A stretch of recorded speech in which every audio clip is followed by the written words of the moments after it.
Assalamualaikum warahmatullahi wabarakatuh. Selamat malam. Waalaikumsalam. Waalaikumsalam warahmatullahi wabarakatuh. Selamat malam, Ibu. Oke, terima kasih. Ini saya lanjutkan ya untuk materi. Nanti kalian sebagai bahan untuk pembuatan poster. Jadi kemarin kelas ini berapa ya? Berapa orang ya? Satu kelas berapa Jumlah orang ini? 51, Ibu. 51.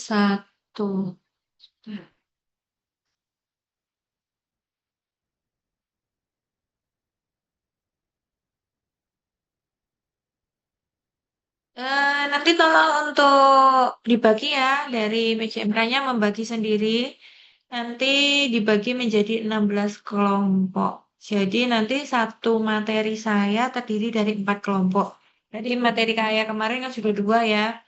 Yang pertama adalah glaukoma, terus kemudian apa bipolar disorder ya. Terus kemudian ini nanti dua antibiotik profilaks pada pembedahan. Dan satunya lagi adalah sepsis. Jadi nanti saya gabung jadi satu pertemuan untuk dua pertemuan ini ya. Terus kemudian nanti silahkan dibagi 16 kelompok. Berarti dalam satu materi itu nanti ada 4 kelompok. Itu ya, yang sama. Kayak antibiotik profilaksis ada 4 yang sama. Tapi pesan saya, walaupun sama, jangan sampai kelompok satunya copy paste dari kelompok yang lainnya. Atau kelas ini copy paste dari kelas yang lainnya. Seperti saya pernah angkatan berapa ya, itu juga copy paste persis. Sehingga waktu apa namanya presentasi ketahuan. Ternyata dia nggak ngerjakan, cuma copy paste aja. Jadi pesan saya seperti itu ya, sebisa mungkin dikerjakan sendiri. Jadi nanti untuk kalau 51 anak dibagi 16 kelompok, satu kelompok ada yang tiga, ada yang empat, itu ya. Jadi tolong dibagi sendiri. Dan untuk presentasinya, itu nanti dibuat 2 kali ya, dibuat 2 kali. Itu habis ini silakan Bu Ade dulu sampai posternya kalian siap. Jadi posternya nanti presentasi posternya nanti nggak ada ujian ya dari saya. Ya ujiannya ya presentasi poster ini. Jadi nanti kalian nggak ada UTS dari saya. Terus kemudian untuk jadwalnya presentasi nanti offline, silahkan kalau sudah selesai menghubungi saya lagi ya, dijadwalkan kapan bisanya. Jadi setelah ini Bu Ade silahkan untuk mengajar dulu. Nanti menghubungi Bu Ade aja setelah saya ini sambil kalian menyelesaikan posternya dan siap untuk maju untuk presentasi. Gitu ya. Ada yang ditanyakan dari sini? Baik, Ibu. Oke, kalau tidak ada yang ditanyakan, saya lanjutkan untuk materi antibiotik profilaksis pada pembedahan. Jadi materi ini sangat penting. Ketika nanti kalian PKPA, materi ini tidak akan lepas dari kalian. Jadi walaupun kalian sekarang misalnya saya nggak mau klinis, saya klinis terlalu sulit, mungkin ada beberapa orang yang seperti itu, tetapi materi ini itu ketika kalian PKPA kalian tidak bisa menghindari tentang klinis ya, materi tentang klinis. Dan ini pun nanti akan terbawa terus materi ini. Jadi nanti untuk saya ketika saya memberikan materi ini, tolong jangan sampai kalian itu misalnya udah mengabaikan aja materi ini nggak guna gitu ya. Nanti materi ini akan guna terus sampai kalian PKPA. Ketika kalian PKPA, mengambil profesi ya, mengambil profesi apoteker. Ketika mengambil itu kan nanti kalian magang ya. Magang dulu di rumah sakit, kemudian di industri, kemudian ada di puskesmas, terus kemudian ada di apotik dan di dinkes ya. Ketika kalian magang di rumah sakit itu 2 bulan. 2 bulan itu bukan waktu yang singkat, itu lama, termasuk yang mayor. Kalau kalian di mana itu di puskesmas 2 minggu. Ketika kalian di dinkes itu 2 minggu. Kalau di rumah sakit adalah 8 minggu. Itu bukan waktu yang singkat. Dan kalian nanti akan mendapatkan materi tentang kasus. Kasus itu kalian mengambil dari rekam medis. pasien, kemudian kalian analisa. Nah, itu biasanya kebanyakan materi-materi yang digunakan itu adalah materi yang apa namanya kasusnya itu tidak sederhana, tetapi kasus yang kompleks dan kebanyakan itu membutuhkan antibiotik. Jadi untuk materi antibiotik ini tolong jangan dilupakan. Kalau bisa disimpan lagi, nanti dipelajarin lagi. Nanti ini akan diulangi juga materi ini pada waktu nanti kalian eh, apa namanya pendalaman waktu profesi itu. Nanti akan diajari lagi. Dan tolong nanti kalau sudah diajari, kalian sudah dapat di S1 dapat, waktu pendalaman profesi dapat. Ketika kalian itu di lapangan, jangan sampai ditanyain tidak tahu apa-apa tentang ini. Tolong ya. Jadi kalian perhatikan walaupun nanti tidak ada ujian, tapi materi ini akan kebawa ya sampai nanti kalian profesi. Oke, kita akan membahas tentang antibiotik profilaksis pada pembedahan. Jadi di sini ini adalah dititikkan pada antibiotik profilaksis. Yang dinamakan antibiotik itu penggolongannya ada yang profilaksis, ada yang terapeutik. Jadi untuk terapi dan untuk profilaksis untuk pencegahan. Kalau untuk pencegahan atau profilaksis ini itu digunakan pada sebelum pembedahan, pada kasus-kasus bedah. Jadi dinamakan butuh antibiotik profilaksis. Tetapi kalau antibiotik itu digunakan pada yang bukan kasus operasi itu dinamakan antibiotik terapeutik atau terapi. Antibiotik untuk terapi atau terapeutik ini ada dua, ada empiris dan ada definitif. Bedanya apa? Kalau empiris itu antibiotik yang dipakai untuk infeksi yang belum diketahui jenis kumannya. Itu. Jadi dari mana ini antibiotik empiris? Dari literatur, dari panduan, dari pedoman penggunaan antibiotik itu ada di situ. Jadi di dalam pedoman penggunaan antibiotik atau literatur itu sudah tertera, sudah apa namanya ditetapkan bahwa misal antibiotik yang digunakan untuk saluran pernapasan atas, nah itu adalah golongan quinolon, nah, seperti itu. Itu sudah ada ditetapkan dalam pedoman tersebut. Maka digunakanlah itu sebagai antibiotik empirisnya. Untuk antibiotik terapeutik yang definitif, tadi kan terapeutik yang empiris, sekarang terapeutik yang definitif. Itu sudah diketahui jenis kumannya. Jadi kumannya itu sudah tahu, jadi tidak meraba-raba lagi. Kalau yang empiris itu masih meraba, bisa jadi di situ memang tujuannya saluran pernapasan bagian atas gitu ya atau pada saluran pernapasan bagian bawah, golongan kayak misalnya levofloxacin, nah seperti itu. Nah itu digunakan pada saluran pernapasan, itu ya.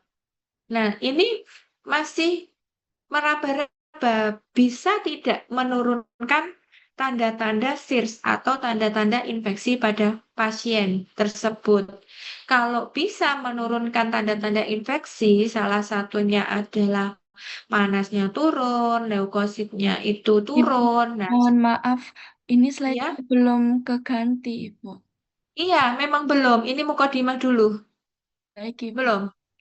Iya, jadi apa namanya belum turun. Nanti itu berarti antibiotiknya itu tidak mempan, istilahnya seperti itu ya. Nah, kalau antibiotik definitif itu nanti sudah tahu pasien ini sensitif terhadap antibiotik A. Pasien ini resisten terhadap antibiotik B. Nah, itu. Jadi, sebagai klinisi atau dokter langsung, oh ya diobati aja ke yang sensitif. Itu ya. Sekarang kita membahasnya langsung bukan kita ke terapeutik, tetapi ke arah profilaksis. Itu ya. Ya. Ini ya, untuk antibiotik, antibiotik itu ya, kalian sudah tahu ya, antibiotik itu tujuannya yaitu mematikan atau menghambat pertumbuhan bakteri, gitu ya. Jadi tidak ada tipe ya dari antibiotik itu untuk setiap infeksi. Jadi antibiotik itu kebanyakan kalau untuk setiap infeksi tadi sudah menjalar ke dia neurospektrum atau spektrum yang lebih sempit lagi. Tetapi biasanya antibiotik ini itu nanti ke arah spektrumnya yang dipakai empiris itu luas. Jadi bisa membunuh atau menghambat bakteri gram negatif atau gram positif, ya. Dan antibiotik ini ya kekhususannya memang digunakan untuk terapi infeksi yang disebabkan karena bakteri, tuh ya. Jadi jangan salah. Nanti kalau virus diobati antibiotik berarti itu sudah tidak rasional. Misalnya adalah jamur, jamur diobati dengan antibiotik sudah tidak rasional. Kalau antibiotik itu hanya digunakan untuk pengobatan bakteri, tuh ya. Nah, ini untuk surveillance awalnya ya. Kenapa kok sekarang itu digalakkan ya? Digalakkan sampai apa namanya pengendalian antimikroba tidak hanya bakteri ya, antimikroba itu ada bakteri, virus, jamur, protozoa itu adalah antimikroba. Itu sangat digalakkan sekarang sampai sekarang. Bahkan itu menjadi salah satu penilaian dalam program nasional. Gitu ya. Kenapa? Jadi ceritanya seperti ini. Jadi awalnya itu pada tahun 2005 ini ya, itu ada penelitian yang dilakukan di Surabaya dan Semarang, dan penggunaan antibiotik di Surabaya dan di Semarang itu hampir yang Surabaya ya, no indikasi, tidak ada indikasi, terapinya tidak ada untuk indikasi. Jadi pasien yang apa namanya tadi panasnya belum tahu karena apa, panas saja. Itu sudah langsung dikasih antibiotik. Pasien pada flu udah langsung dikasih antibiotik. Nah, seperti itu.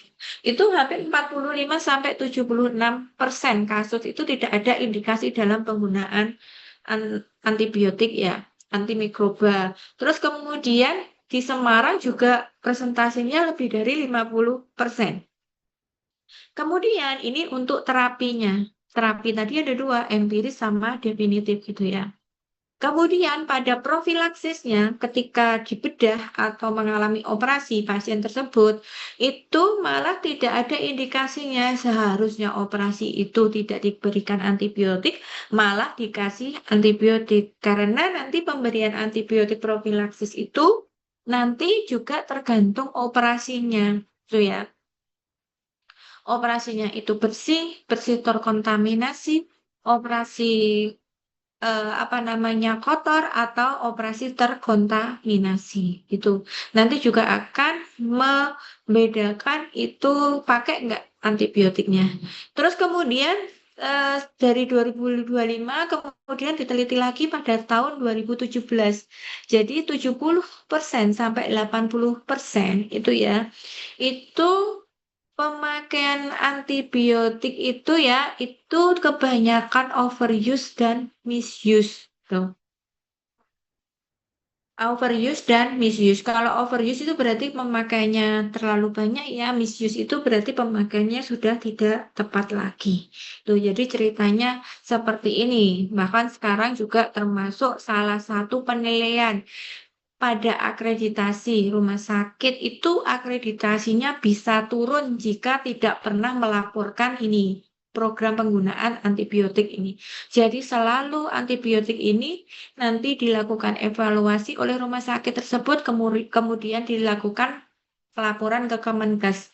Kalau tidak melaporkan, itu rumah sakitnya bisa downgrade akreditasinya gitu. Dan itu terbukti beberapa rumah sakit di Jawa Timur akreditasinya menurun karena tidak melaporkan penggunaan antibiotik ini. Kemudian ini ya penggunaan antibiotik pada masa pandemi COVID. Masih ingat ya pada masa pandemi COVID, COVID itu disebabkan oleh virus kan, viral ya. Nah, itu ternyata juga diobati dengan antibiotik ya. Jadi 72% antibiotik itu diberikan pada pasien COVID-19 gitu ya.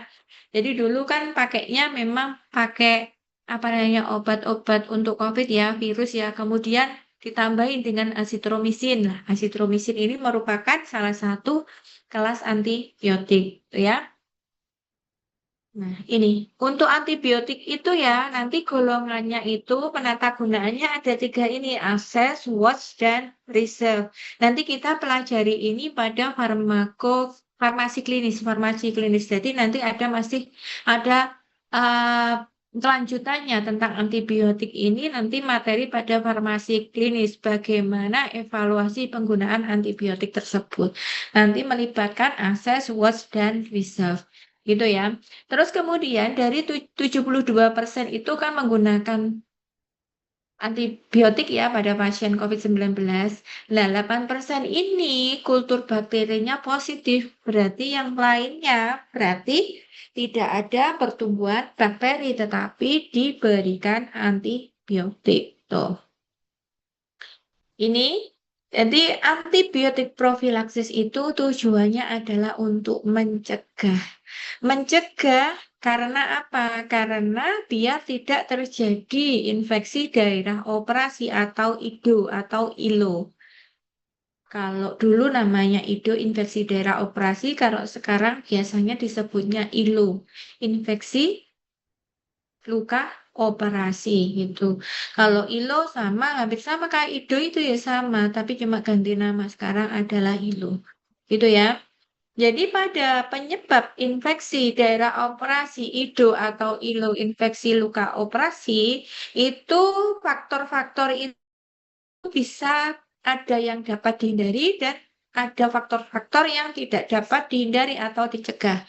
Contoh faktor yang tidak dapat dihindari adalah usia, gitu ya, usia lanjut atau anak-anak itu tidak bisa dihindari. Nah, seperti itu.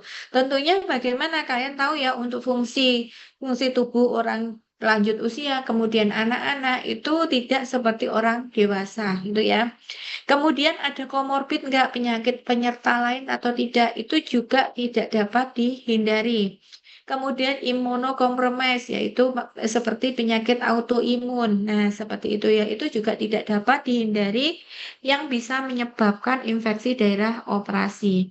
Kemudian faktor yang dapat dicegah ya, biar tidak terjadi IDO pada pasien yang melakukan operasi, itu apa?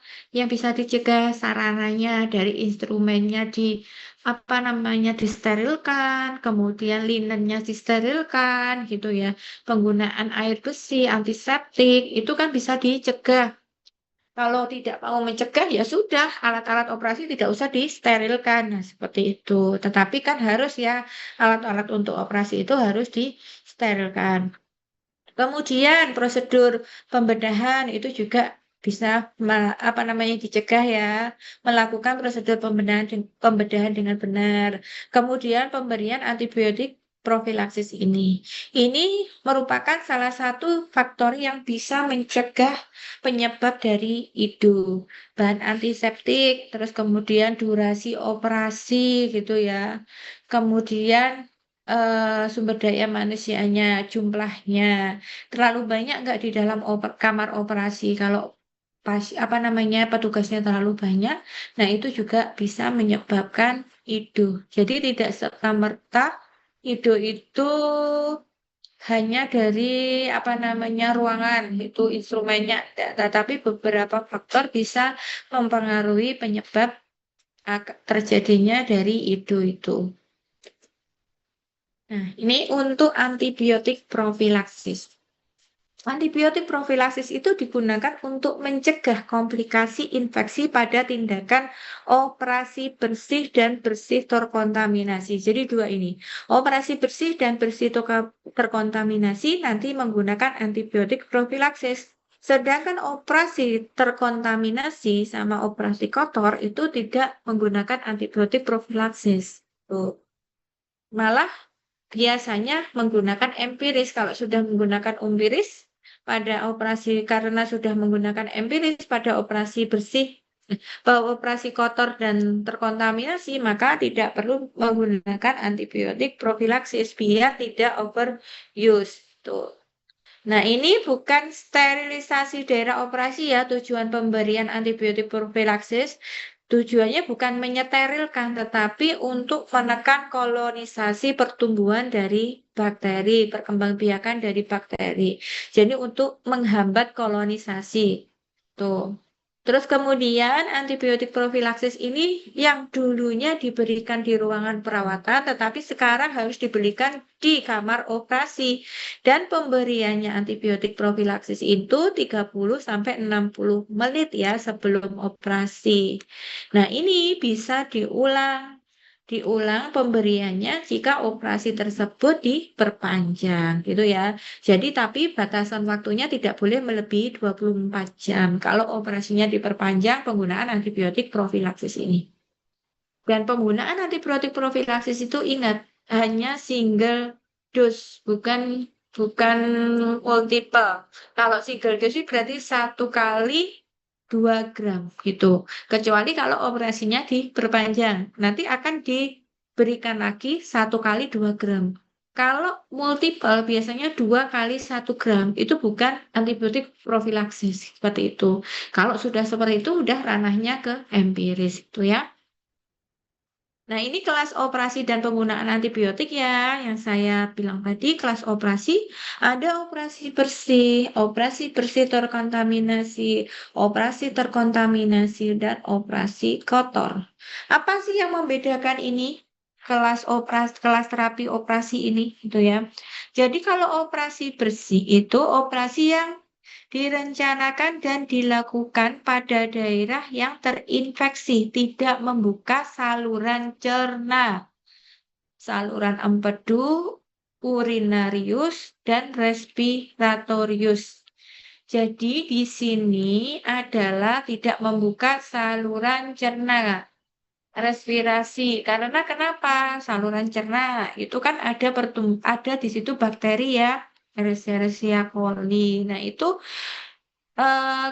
karena tidak membuka ke daerah itu, berarti nanti kan mau minim sekali terkontaminasinya, maka itu dinamakan operasi bersih. Tuh. Nah, Nah, ini untuk prinsipnya ya. Terus kemudian operasi bersih terkontaminasi, yaitu operasi yang dilakukan pada organ berongga, saluran cerna, empedu, urinarius, respiratorius. Nah, ini ya, reproduksi kecuali pada ovarium atau operasi tanpa kontaminasi yang nyata. Ini diperlukan profilaksis kecuali nih sirkumsisi. Tahu sirkumsisi sunat itu nggak usah dikasih antibiotik profilaksis. Tuh ya. Terus kemudian operasi terkontaminasi. Operasi terkontaminasi itu adalah operasi pada luka terbuka yang terjadi lebih dari 4 jam. Ya, terjadi lebih dari 4 jam, gitu ya. Itu adalah terkontaminasi. Maka di sini bukan antibiotik profilaksis, tetapi empiris karena terjadi pada luka terbuka tadi yang lebih dari 4 jam. Kalau operasi kotor, operasi yang dilakukan pada luka terbuka setelah terlewat golden periodnya gitu ya, itu adalah operasi kotor dan tidak perlu antibiotik profilaksis tetapi ke antibiotik empiris. Jadi kalau sudah terkontaminasi di situ itu kemungkinan ada kontaminasi itu sudah tidak perlu antibiotik profilaksis, langsung dikasih empiris. Nah, ketika dioperasi pasien di dalam kamar operasi ya sudah tidak perlu dikasih antibiotik profilaksis lagi karena sudah mendapatkan antibiotik empiris tadi. Tuh. Nah, ini yang dimaksud apa namanya antibiotik profilaksis ya. Di mana di sini itu kan dilakukan pembedahan. Jadi tujuannya antibiotik profilaksis itu biar mencegah terjadinya kolonisasi. Ini adalah pertumbuhan yang merah-merah. Ini adalah misalnya di sini adalah bakteri. Bakteri ada bakteri satu di sini. Nah, ini nanti kan akan berkembang biak. Satu menjadi dua, dua menjadi empat, dan berkembang biak sehingga membentuk kolonisasi. Nah, ini akan menyebabkan luka daerah operasi karena ada kolonisasi dari bakteri tersebut. Tujuan antibiotik profilaksis itu untuk mencegah kolonisasi. Udah siap kan sebelumnya, sebelum dilakukan pembedahan 30 menit sampai 60 menit sebelum operasi tadi, sudah siap, sudah dikasih antibiotik ini sehingga tubuh itu sudah siap akan apa menghambat dari kolonisasi pertumbuhan kolonisasi dari bakteri ketika dilakukan pembedahan. Ketika ada bakteri di sini karena tubuh sudah siap, maka ini langsung apa dicegah sama antibiotik yang sudah siap tadi, yang sudah disuntikkan tadi, yang sudah bekerja tadi 30 menit sampai 60 menit sebelum insisi atau pembedahan itu. Maka tidak terjadi kolonisasi sehingga diharapkan dengan pemberian antibiotik profilaksis ini dapat mencegah IDO atau ILO, tuh ya. Nah, ini untuk antibiotik profilaksis yaitu pre-op saat operasi dan pasca operasi tidak boleh digunakan. Saat operasi kalau operasinya diperpanjang ya gitu ya. Kalau pre-op jelas pemakaiannya kan harus sebelum operasi 30 menit sampai 60 menit sebelum operasi. Dan ini biasanya diberikan single dose 1 kali 2 gram.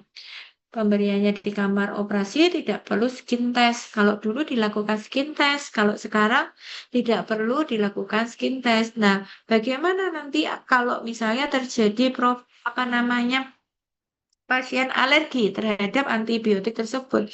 Ya, kalau terjadi alergi terhadap antibiotik tersebut, yang langsung dicegah, dikasihlah apa namanya antidot dari apa namanya itu efek sampingnya tersebut, antidotnya apa? Biasanya dikasih dexamethasone, nah seperti itu diinjeksikan. Seperti itu. Dan kebanyakan pasien itu tidak terjadi efek samping ya, yang tidak diinginkan dalam penggunaan antibiotik. Ya, ini yang antimicrobial stewardship program ya, yang dilakukan PPRA. Jadi di dalam PPRA itu yang sudah sekarang itu disadur menjadi pedoman PPAP ya, pedoman penggunaan antibiotik. Kalian bisa download, kalau habis ini kalian download PPAP adalah pedoman penggunaan antibiotik Kemenkes itu diterbitkan pada tahun 2021 bisa menjadi pedoman semua rumah sakit dalam penggunaan antibiotik. Kalau di situ sudah dalam PPAB itu atau pedoman itu sudah dilakukan apa namanya berbunyi. Jadi di situ sudah bisa dijadikan sebagai literatur. Kalau misalnya operasi sesar itu menggunakan antibiotik profilaksis apa? Nah, itu di situ langsung disebutkan cefazolin. Itu ya. Nah, cefazolin itu apa? Termasuk apa? Dia cefalosporin. Cefalosporin generasi berapa? Cefalosporin generasi ke 1, 2, 3, atau 4. Nah, itu apa namanya? Harus kita tahu kenapa kok digunakan yang generasi pertama. Nah, kenapa kok digunakan cefalosporin generasi pertama? Diharapkan kenapa kok nggak menggunakan kedua, ketiga, dan empat?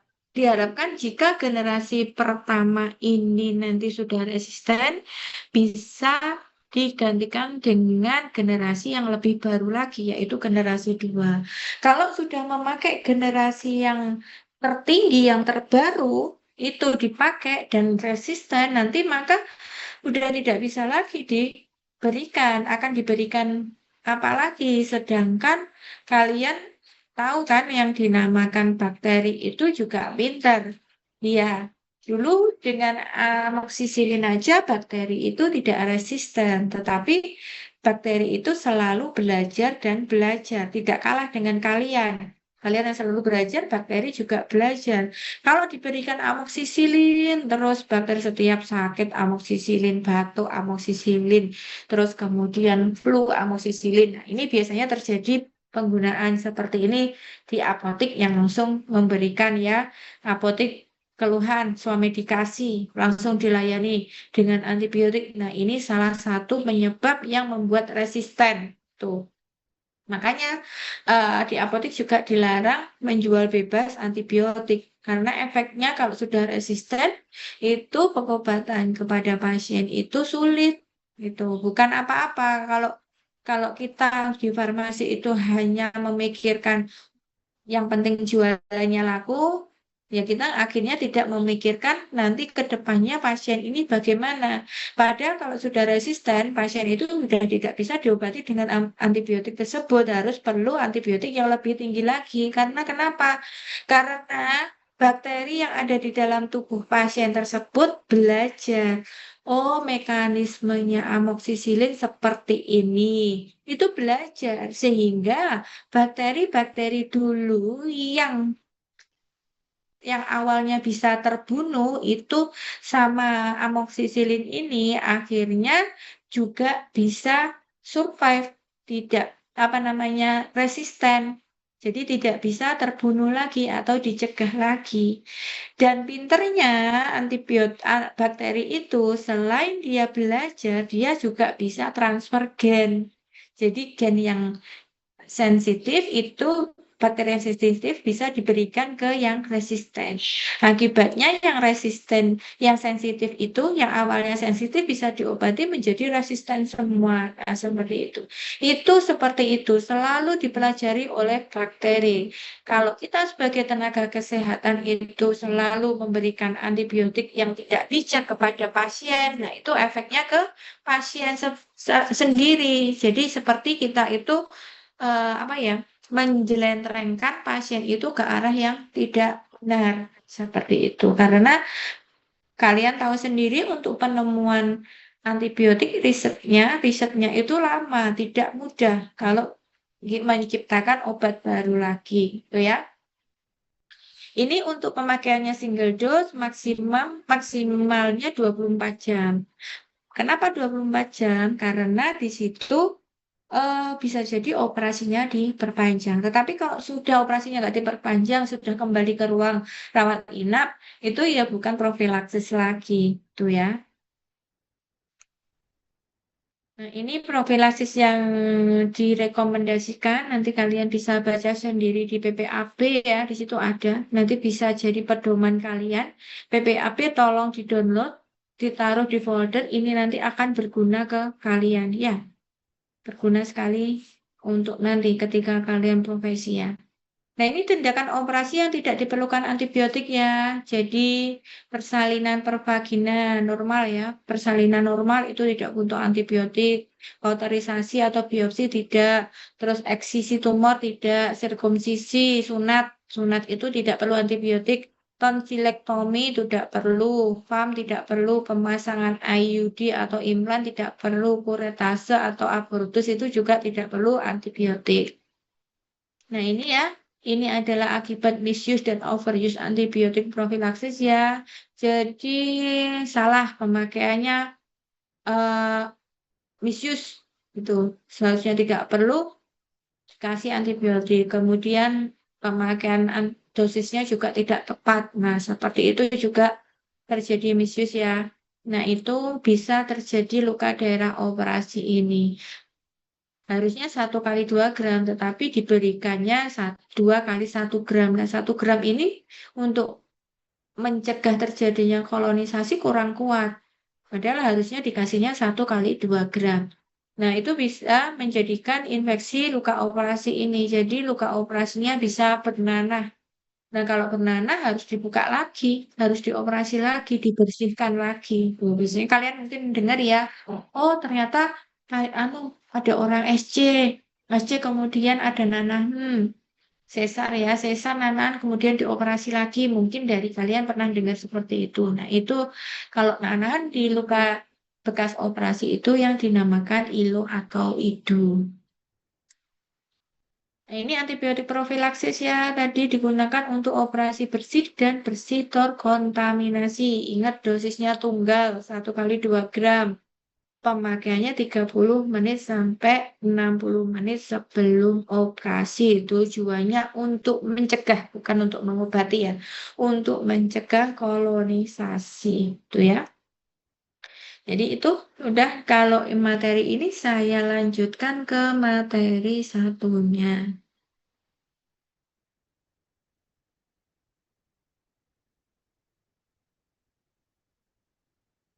Ini masih nyambung, kalau materi ini digabung masih nyambung. Ini hubungannya sama antibiotik semuanya. Kalau yang kemarin, 2 materi kemarin tidak ada hubungannya sama sekali. Gitu.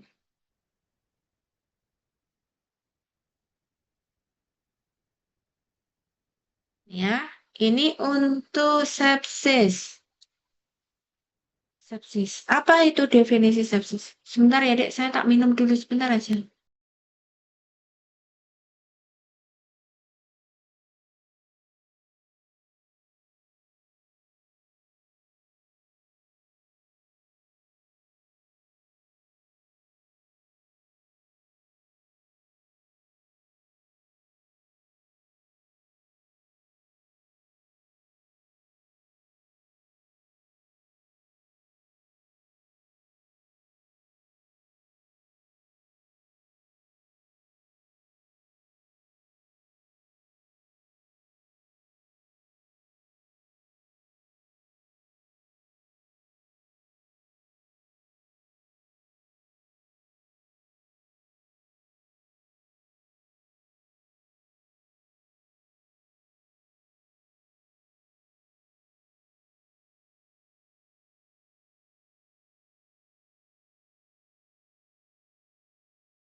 Oke, kita lanjutkan lagi.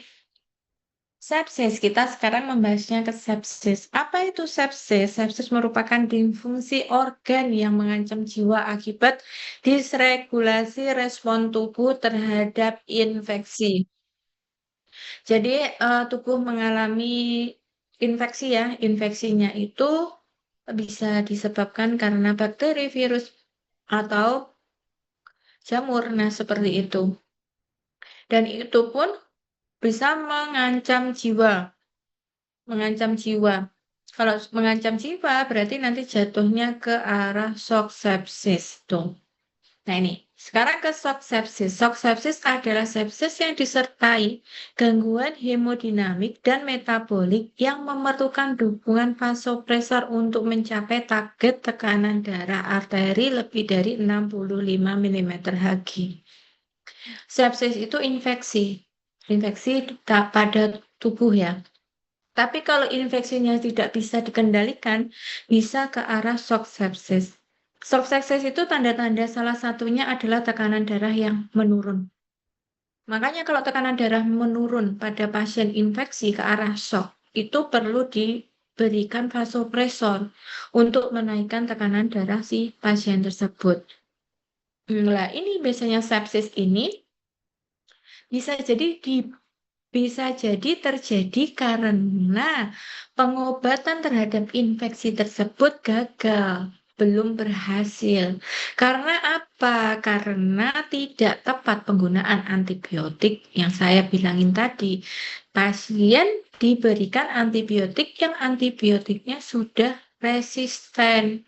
Jadi antibiotik itu sudah tidak sensitif lagi. Karena pasien sering menggunakan antibiotik sehingga antibiotik yang digunakan banyak yang sudah resisten. Sehingga ketika pasien itu mengalami infeksi, maka tidak bisa diobati. Nah, ini harus dikultur yang dinamakan kultur bakteri.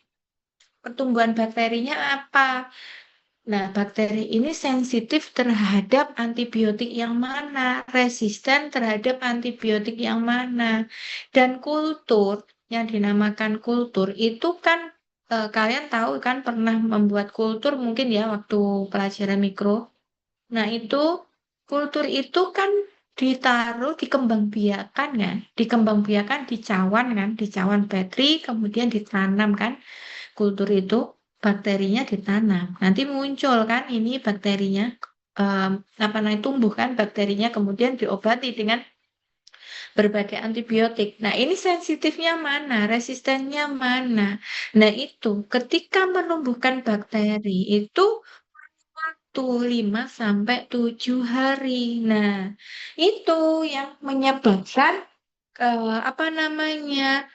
Pemakaian antibiotik empiris itu tidak tepat kalau pasien sering menggunakan antibiotik yang salah, sehingga ketika terjadi sepsis seperti ini sulit diobati karena pasien sudah resisten terhadap banyak antibiotik gitu. Makanya kenapa kok kayak tadi bilang, kalau kita kerja di apotek kemudian kita mudah memberikan antibiotik ke pasien, nah itu malah kita menjeluntrungkan pasien ke arah yang tidak benar.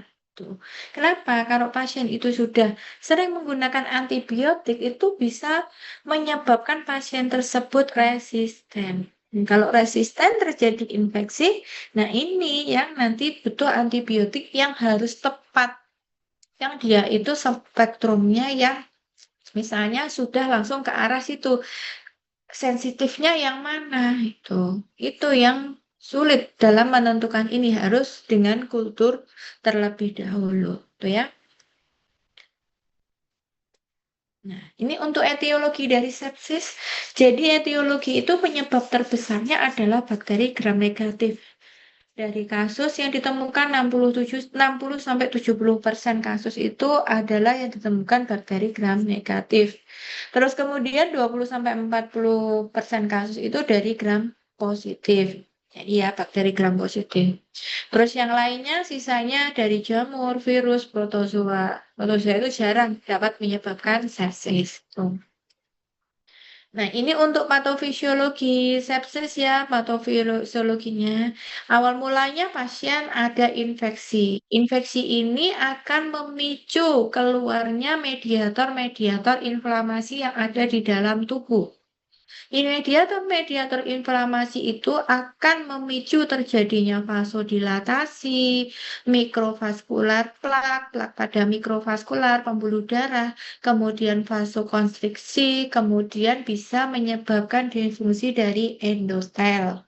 Disfungsi dari endotel itu bisa menyebabkan edema yang nantinya ke arah maldistribusi dari mikrovaskular, dari peredaran darahnya ya, itu nanti distribusinya terganggu. Tuh. Kemudian vasodilatasi itu bisa menyebabkan hipotensi. Nanti ke arahnya, semua arahnya ini itu nanti ke arah aliran darah mikrovaskuler yang terganggu. Kalau aliran darah dari pembuluh darah mikrovaskuler itu terganggu, nanti bisa menyebabkan iskemia. Berarti kan O2 yang ke apa namanya pembuluh darah itu sudah tidak lancar kan, bisa menyebabkan iskemik. Kalau terjadi iskemik karena kekurangan O2 tadi, berarti sel ini nanti bisa kekurangan oksigen. Kalau kekurangan oksigen bisa menyebabkan kematian dari sel, sehingga bisa menyebabkan disfungsi organ. Ini kenapa kok infeksi bisa ke arah disfungsi organ. Jadi demikian patofisiologi dari infeksi yang bisa menyebabkan disfungsi organ. Nah, ini untuk kriteria diagnosa sepsis ya. Jadi kriteria diagnosanya itu ada variabel umum. Jadi kalau pasien infeksi itu tanda-tandanya ya demam, gitu ya. Terus kemudian RR-nya lebih dari 20 dan jantungnya juga cepat gitu ya. PCO2, kalau PCO2 kan dengan alat ya. Kalau demam, denyut jantung atau respiration rate itu kan bisa dilihat di laba ya. Itu bisa. Kalau PCO2 kan harus dengan alat ya. Nah, itu ini adalah variabel umumnya. Demamnya bisa lebih dari 38 atau kurang dari 36. Hipo hipotermi atau hipertermi. Hipotermi itu kurang dari 36 derajat. Nah, ini untuk variabel inflamasinya. Variabel inflamasi itu bisa dilihat dari nilai laboratorium leukosit. Jadi kalau leukositnya lebih dari 12.000 ya, itu adalah leukositosis. Kalau kurang dari 4.000 itu adalah leukopenia. Ini juga variabel-variabel yang menandakan terjadinya infeksi. Kemudian ada C reaktif protein plasma. Itu juga nanti CRP ini nilainya lebih dari 2 ya. Kemudian prokalsitonin lebih dari 2. Kemudian juga variabel hemodinamik. Kalau variabel hemodinamik tadi menurun berarti itu ditandai dengan hipotensi. Pasien mengalami penurunan tekanan darah sistolnya. Jadi turunnya itu sistolnya kurang dari 90 atau penurunannya itu lebih dari 40 mm Hg. Itu biasanya misalnya normalnya 110/80 atau 110/70. Nah, itu menurun lagi hemodinamiknya. Nah, ini untuk variabel disfungsi organ. Jadi kalau pasien tadi sepsis, infeksi. Infeksi tadi kan bisa menyebabkan disfungsi organ dengan mekanisme yang tadi ya. Itu salah satu tandanya adalah oligouri akut ya. Jadi produksi urinnya kurang dari 0,5 ml per kilogram per jam selama 2 jam. Ini ya, padahal sudah diberikan cairan yang adekuat. Kalau pasien sepsis itu memang harus dikasih terapi keseimbangan cairan yang kuat. Kalian pernah dengar kalau panas? Panas itu harus, kalau tubuh itu panas atau demam, itu ya, itu harus diberikan minum yang banyak untuk menambah cairan tubuh, gitu ya. Nah, itu ya. Jadi, apa namanya? Oh, keseimbangan cairan itu nanti bisa menurunkan suhu tubuh gitu. Nah, ini ketika pasien itu mengalami disfungsi organ, sudah diberi cairan yang adekuat, tetap produksi urinnya tidak banyak. Kemudian adalah kreatinin meningkat ya, kreatininnya meningkat lebih dari 0,5, INR-nya lebih dari 1,5, APTT-nya lebih dari 60 detik. Ini semua bisa kita ketahui dari mana? Hasil laboratorium. Nanti kalian kalau sudah PLK apa PLK ya di sini PLK atau nanti ke profesi nanti akan tahu oh ini nilai-nilai ini dilihat dari hasil laboratorium pasien itu. Terus kemudian ada trombositopeni kurang dari 100. Kemudian hiperbilirubinemia, bilirubin totalnya lebih dari 4 mg per dl. Kalian tahu pada pasien demam berdarah itu juga terjadinya infeksi. Nah, infeksinya itu apa? Biasanya trombositnya ya. Trombositnya turun menurun dan itu pun apabila kalian mengobservasi juga diikuti penurunan dari nilai leukositnya karena pasien mengalami infeksi.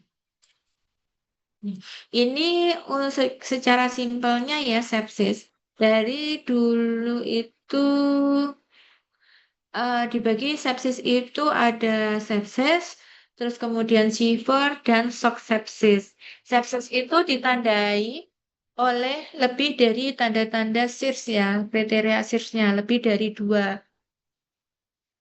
atau lebih tanda-tanda SIRS itu maka dinamakan sepsis. Tanda-tanda SIRS bisa dilihat dari ini ya, panasnya, leukositnya, takikardi, cepatnya denyut jantungnya, atau takipneu, nah itu ya. Dari dua atau lebih dari ini sudah dinyatakan bahwa pasien itu sepsis, gitu ya. Kalau severe sepsis itu sepsis dengan kegagalan organ, ya disfungsi organ, atau hipotensi atau hiperperfusi, itu ya. Terus kemudian apabila terjadi shock pasien tersebut, maka akan terjadi refraktori hipotensi, ini ya. Nah, untuk yang sepsis 3 ini, maka dibagi dua ini, sepsis dan shock sepsis. Kalau sepsis, ini ada disfungsi organ, hipotensi, laktatemia, kemudian dia diperlukan vasopresor. Kalau subsepsis itu sudah ke arah hipotensi, vasopresor dimasukkan ya, hiperlaktatemia, yaitu ya. Jadi ke sini itu might include, bisa jadi termasuk ini, tapi kalau sudah subsepsis itu mengalami hipotensi. Nah, ini untuk algoritma screening sepsis dan shock sepsis ya. Jadi bisa memakai variabel dengan skor HISOVA. Nah, ini pernah kakak kelas kalian penelitian dengan ini ya. Kayaknya itu anak bimbingnya Bu Erni ya dengan HISOVA ini. Jadi meneliti ini berapa sih skor sepsisnya berapa itu dengan HISOVA. Gitu ya.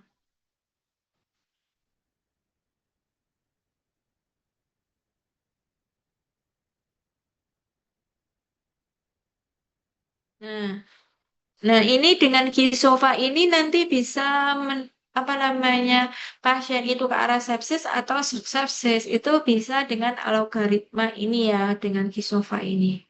Jadi alurnya seperti ini ya. Jadi pasien ada demam, leukositosis, leukositnya tinggi, kemudian ada takikardi, cepatnya denyut jantungnya.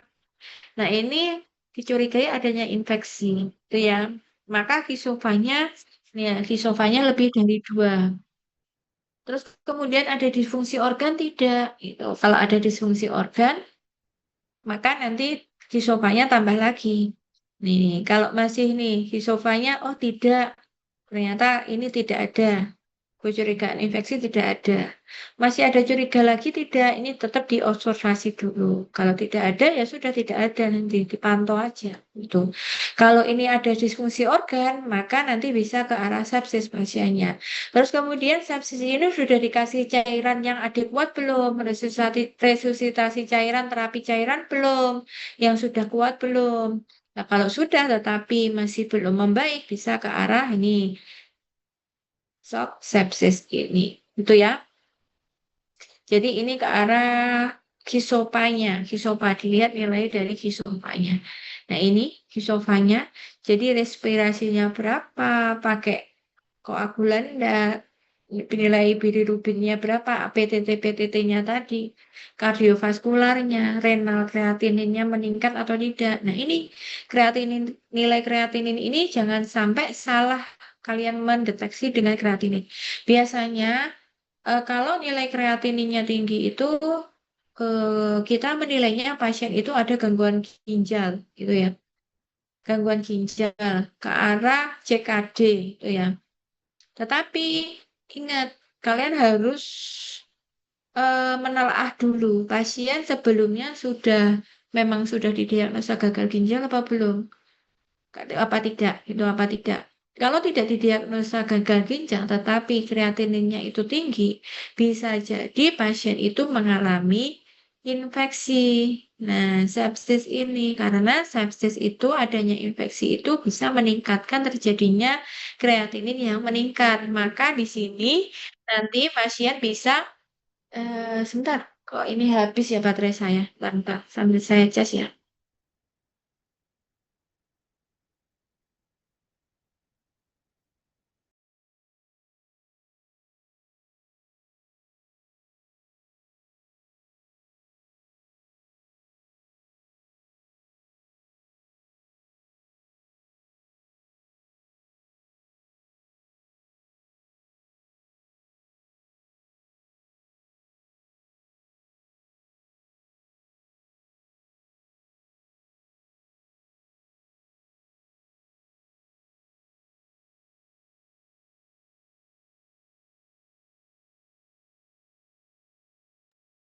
Nah, ini untuk yang kreatininnya tinggi tadi pasien tidak didiagnosa CKD, tetapi kok kreatininnya meningkat. Nah, ini bisa jadi pasien tersebut itu eh, meningkatnya karena adanya sepsis atau infeksi. Nah, ini yang dinamakan acute kidney injury. Nah, itu. Jadi, acute kidney injury itu bisa terjadi pasien padahal sebelumnya tidak ada tanda-tanda kerusakan dari ginjalnya. Tetapi kok ini kreatinnya tinggi gitu ya. Jadi nanti kalian harus bisa membedakan pasien ini apa namanya CKD atau memang karena peningkatannya karena adanya hal yang lainnya yang bisa memicu peningkatan dari kreatinin. Tuh. Nah, ini untuk skor selain SOFA tadi ya, bisa dinilai dari ini, NEWS, National Early Warning Score. Nah, ini pada adat unlay ya, jadi pada orang dewasa saja. Jadi nanti skornya ini dilihat dari parameter respirasinya, respirasi rate-nya, RR-nya, SpO2-nya, perlu oksigen atau tidak, sistoliknya berapa, gitu ya. Tekanan darah sistolik, kemudian suhunya berapa, nanti dimasukkan ke dalam skor-skor ini. Tuh. Nah, ini untuk prinsip terapi pada sepsis. Jadi nanti prinsip terapinya yaitu resusitasi cairan dan penggunaan antibiotik yang bijak. Prinsip terapi pada sepsis. Jadi dilakukan resusitasi cairan yang kuat, pemberian cairan yang kuat, dan penggunaan antibiotik yang bijak. Kalau tidak bijak, nah itu, kalau tidak bijak sebelumnya sudah tidak bijak pasiennya resisten, tangga Pak tetap dikasih antibiotik itu aja ya, pasiennya tetap tidak mengalami perbaikan, tuh ya. Resusitasi cairan, ini sudah adekuat apa belum? Nah, itu nanti kita pelajari macam-macam cairan nanti pada farmasi klinis ya, terapi cairan. Tuh, jadi prinsipnya dua ini. Ini untuk terapi cairan ya. Jadi nanti terapi cairan itu penggunaan cairan itu ada yang kristaloid dan koloid ya. Jadi resusitasi awal nanti pemakainya koloid ke kristaloid, kemudian ini nanti bisa ditambahkan cairan koloid. Nah, ini nanti kristaloid itu seperti RL, NaCl. Nanti selebihnya kita pelajari di farmakoterapi ya. Kemudian cairan koloid. Nah, ini harus menghindari starch ya itu ya dari produk-produk apanya yang berbahan tepung itu ya. Tepung. Nah, berbahan tepung. Ini koloid itu contohnya adalah albumin. Misalnya dikasih albumin juga untuk pasien-pasien yang sepsis itu ya. Nah, ini yang dimaksud terapi antibiotik ya. Terapi antibiotik nanti kalian bisa dilihat di PPAB. PPAB, AB itu. Jadi singkatan ya kalau antibiotik di klinis itu AB itu ya wes antibiotik gitu. Antibiotik nanti kalau kalian membaca rekam medis pasien itu terapi AB lanjut, berarti AB itu adalah antibiotik. Jadi ini biasanya disingkatnya PPAB, P-nya pedoman, P lanjutannya penggunaan, AB-nya antibiotik. PPAB ini nanti digunakan untuk pedoman dalam menerapi infeksi pada pasien. Di sini kalau kalian download, nanti download ya, kemudian ditaruh di folder. Kalau kalian nanti PL, apa nah kok PLK? Profesi, kalian masih ingat tentang ini. Nah, mungkin karena profesinya kan tahun depan ya. Ya, semoga ini belum ada perbaruan. Nanti kalau ada perbaruan, mesti nanti akan diinfokan oleh dosennya atau preceptornya gitu ya. Si pakai yang PPAB yang baru, tapi saat ini belum ada perbaruan, masih PPAB tahun 2021.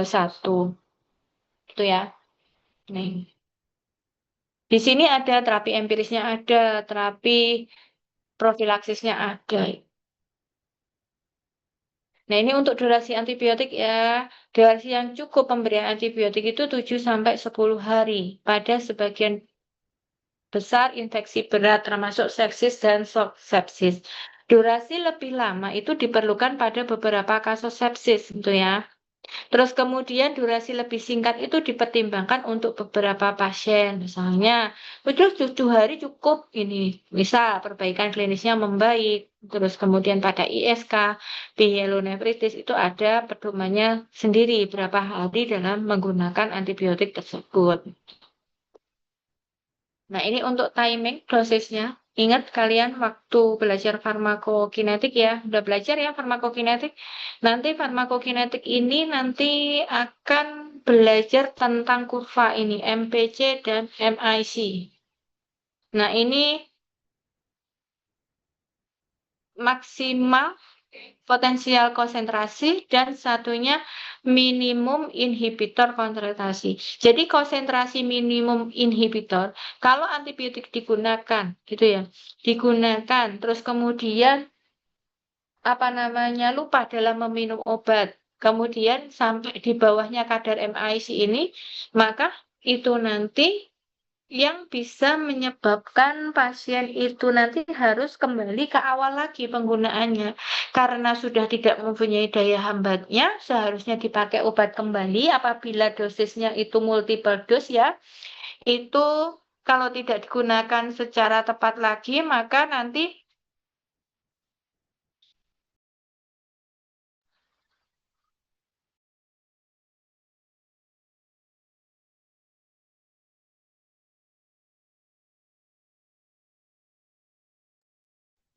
itu nanti MIC ini kalau inhibitor daya tahan tubuhnya itu, daya hambatnya bakteri itu sudah tidak ada, kemudian dipakai antibiotik lain, nah ini mengulangi awal lagi. Nah, itu harus antibiotik itu harus dipertahankan di atasnya MIC. Jadi sebelum daya di bawah daya hambatnya itu sudah diminumi lagi, gitu ya. Jadi konsentrasi antibiotik dalam plasma itu sangat mempengaruhi efek terapi dan kejadian AMR. Itu ya.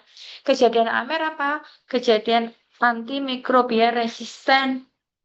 Jadi kalau misalnya sudah di bawahnya inhibitor baru dikasih ya bisa jadi nanti pasien tambah resisten. Karena kenapa? Bunga diolah baleni aja itu nanti nggak punya daya hambatnya, bakterinya tambah belajar lagi, nggak dihambat, dipelajari, diminumi lagi. Belum optimal, lupa lagi pasien dosisnya dalam meminumnya. Nah, seperti itu juga bisa menyebabkan resisten. Nah, ini untuk terapi hemodinamik ya. Untuk terapi hemodinamik menggunakan vasopresor. Jadi terapi vasopresor itu pilihan pertamanya adalah norepinephrine. Bisa ditambahkan dengan epinephrine, vasopresin. Nah, ini dopamin. Nah, ini bisa ditambahkan ini. Terus kemudian ada terapi inotropik. Terapi inotropik menggunakan dobutamin. Ini semua adalah obat emergensi. Ya. Obat emergensi itu dibutuhkan ketika pasien itu dalam keadaan emergensi. Ada pertanyaan tidak dari sini?